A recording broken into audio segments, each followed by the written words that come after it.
Thank you, Professor Govinda. Good afternoon to everybody. It is a very rare privilege for me to have been invited to share my views on networking in adult education. This is an area of great interest to me. I have been thinking about this topic for quite some time. As you know, there are several networks in the area of adult education, and it was not easy to select a few because of the time constraint. I am given only 15 minutes of time. Within this time, it was not easy to cover different networks, what they are doing, how they are doing, what are their activities, what lessons we can draw. I have two specific objectives in this presentation. One is to look at some of the selected networks, international networks in the area of adult education, and second is to make out a case and argue for the establishment of a E9 and SARC network in adult and lifelong learning.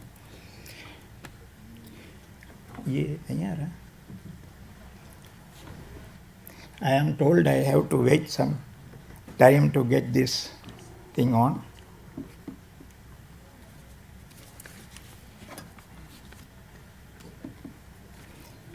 Okay, as I said, there are several networks in the area of adult education. I have selected 5 networks to look at in this session. One is Adult Learning Documentation and Information Network, that is called Aladdin. Second is International Council for Adult Education, ICAE. Third is Assam Education and Research Hub for Lifelong Learning. Fourth is European Society for Research in Education of Adult. And fifth is Asian South Pacific Bureau of Adult Education.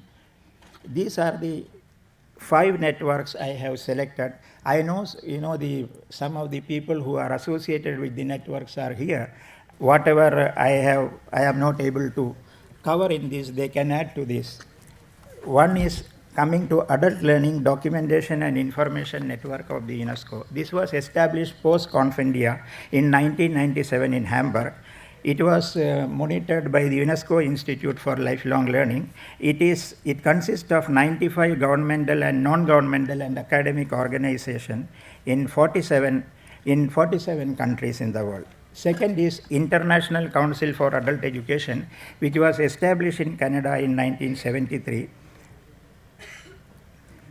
as an international network advocacy organization in adult education. Its networks include 7 regional organizations and represents over 600 member organizations in over 100 countries. It had its World Assembly very few months back. Then third is Assam Education and Research Hub for Lifelong Learning. It consists of 35 leading universities and research institutes in lifelong learning.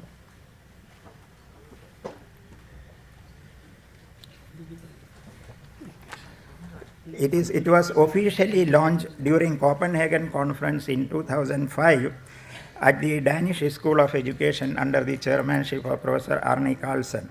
Fourth is European Society for Research in Education of Adults. It consists of 11 research-based networks, and several individual researchers, mainly from Europe, established in 1991 in Poland after a World Conference on Adult Education as a Social Movement. Fifth one, which most of us familiar are with, Asian South Pacific Bureau of Adult Education, which is a regional network of 200 organizations and individuals in 30 countries committed to the promotion of. So as I mentioned, I will be looking at the 5 international networks. One is Aladdin, second is ICAE, third is Assam Education Hub, fourth is European Society for Research, fifth is ASBE, Asian South Pacific Bureau. Then I am going to argue and make out a case for setting up an E9 and SARC countries network on literacy, adult and lifelong education.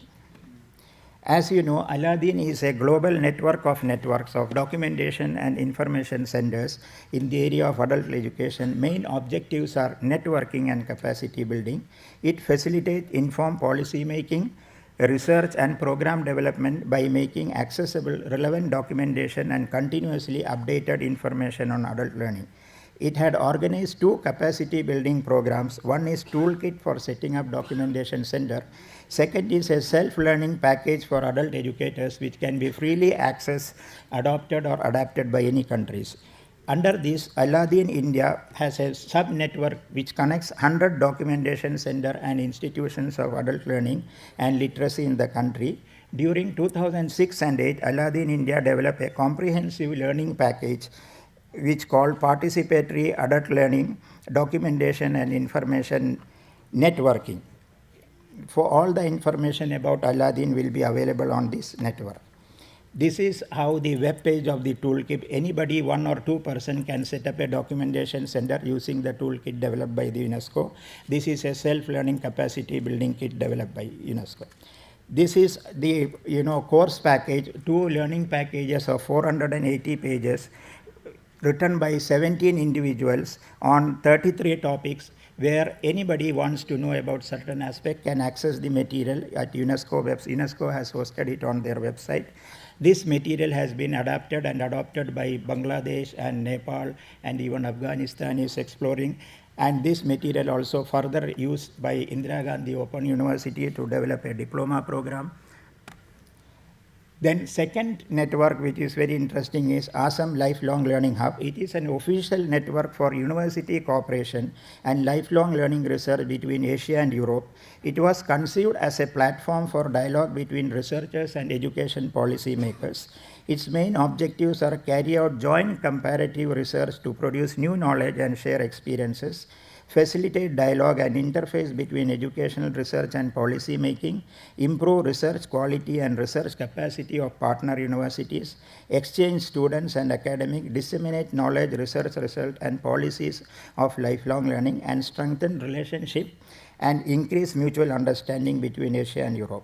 It also has partnership at 2 levels. Institutional partnership consists of Council of University Management representatives. Second is government partnership, which is an advisory board where ministers of different countries are there. It has 5 research networks for individual partnership. These 5 networks are: one for development of ICT skills, e-learning and culture of e-learning in lifelong learning.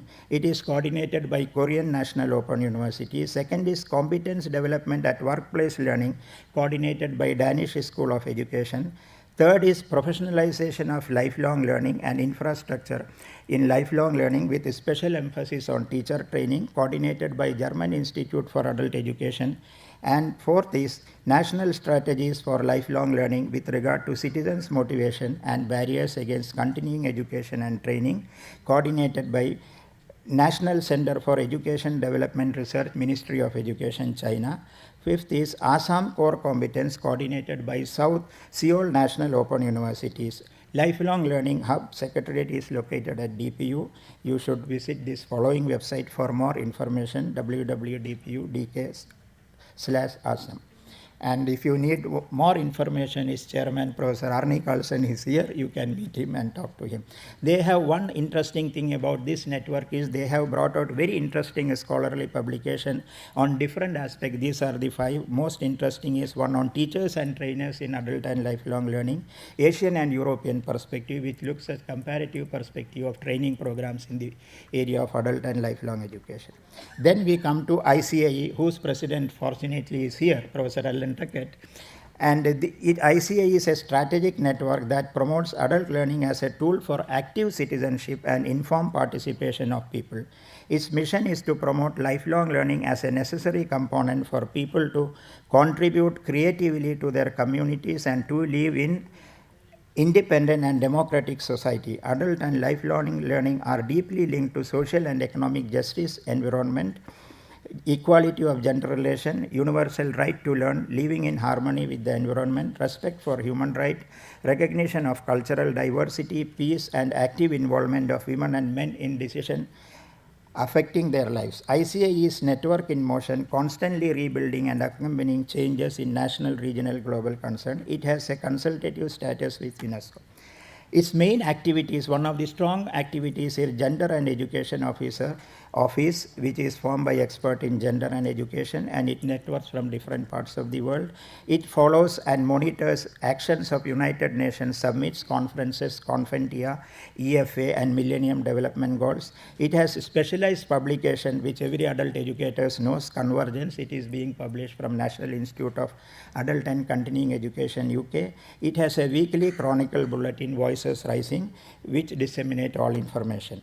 It organizes World Assembly every 4 years. Last one was held in Sweden. And every year it organizes an international training course through its Academy of Lifelong Learning Advocacy, which is a very interesting course for many advocacy leaders.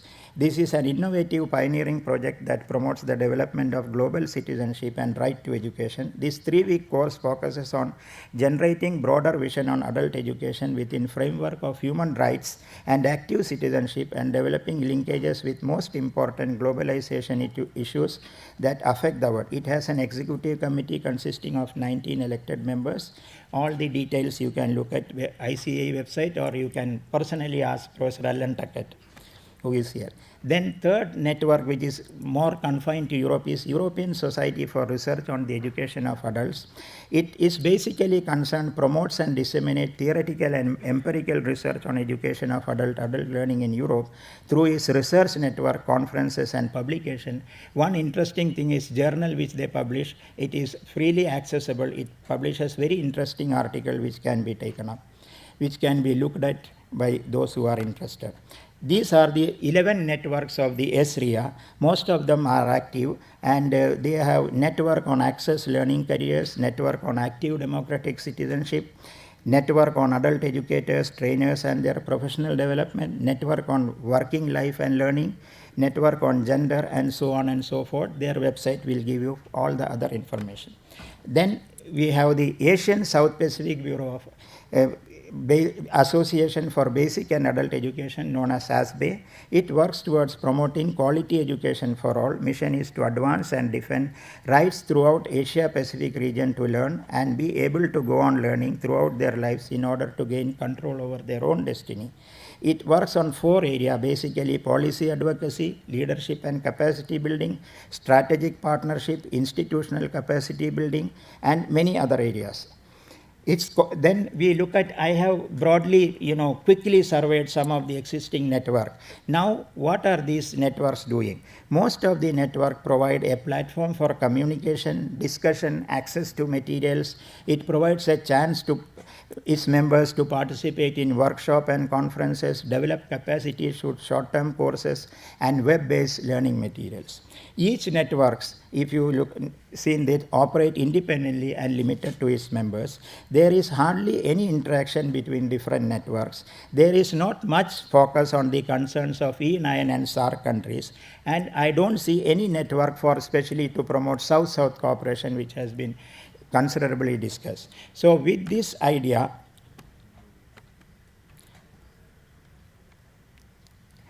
how to go back?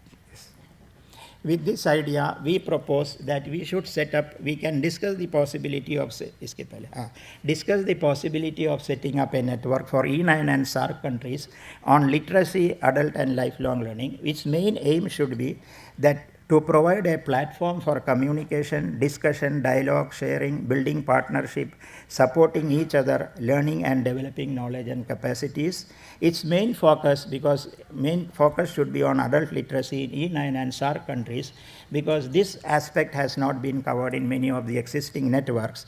It could discuss, its areas of concern could be to discuss literacy promotion strategies in these countries, exchange good management practices, innovative materials and methods of training, building partnership, undertaking collaborative and comparative researches, bringing out publication, promoting inter-country study visits. There can be many ways of operationalizing network. We suggest that Secretariat of Network may function in each country for a period of 2 years, and coordinator of that may be the Director General of National Literacy Mission of each country. If this idea appeals to this August gathering, and if this can be discussed and endorsed, we can build it as a recommendation of this conference to set up a E9 and SAARC countries network on literacy and adult learning. Maybe to initiate, India can volunteer to be the first secretariat, our Director General can be the first network coordinator. Along with that, we could have a second country where the network will go after 2 years, so that continuity is maintained from the very beginning. So this is an idea that I want to open up based on the review of the existing important international network, and this we are open for discussion. Thank you for your patient listening. Thank you.